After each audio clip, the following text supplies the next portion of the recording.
why shouldn't we use antipsychotics to treat dementia? And one could easily ask, why shouldn't we use morphine to treat dementia? And my answer is usually in the absence of psychosis, there's no reason to use antipsychotics. And with dementia patients, it's often mistaken, some behaviors are mistaken for psychosis that can easily be explained with a patient's confusion.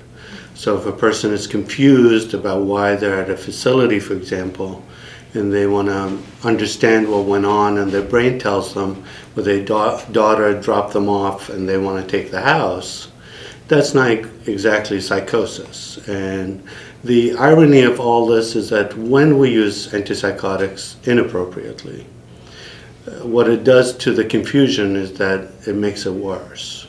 So any confusion-related behavior will eventually get worse over time. And not to mention all the side effects.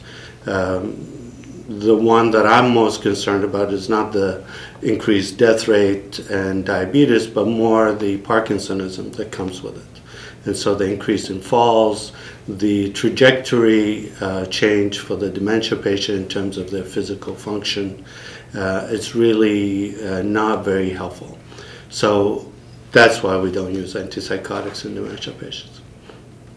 What systems or processes should long-term care facilities look at to determine how to make changes?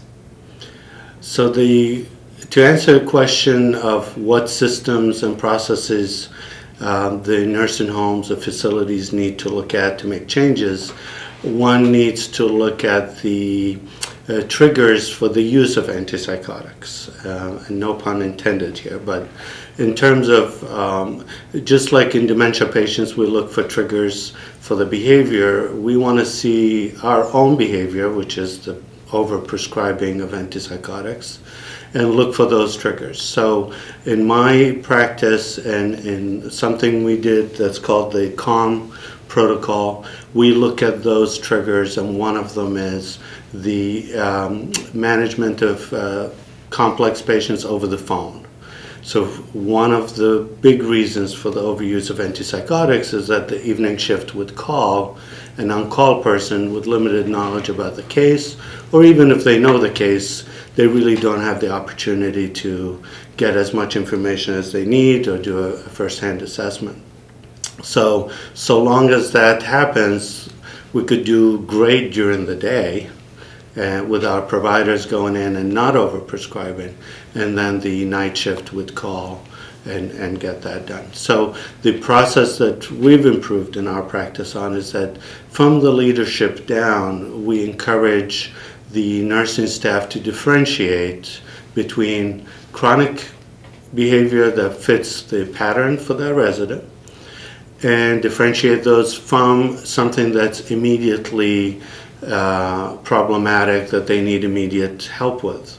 And once we do that, we reduce a lot of the calls that result in overprescribing.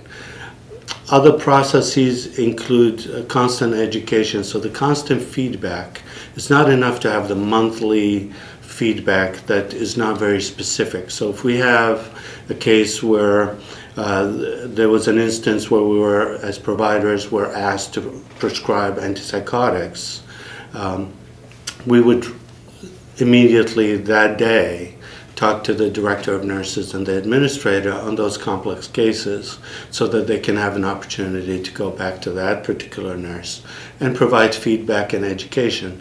And there's a whole spectrum of knowledge within our staff, so it's important to kind of bring everybody up to something that's at least minimally acceptable standards when we deal with dementia patients. Those are just two of the process changes, but there's literally, we could sit here for an hour to discuss that aspect.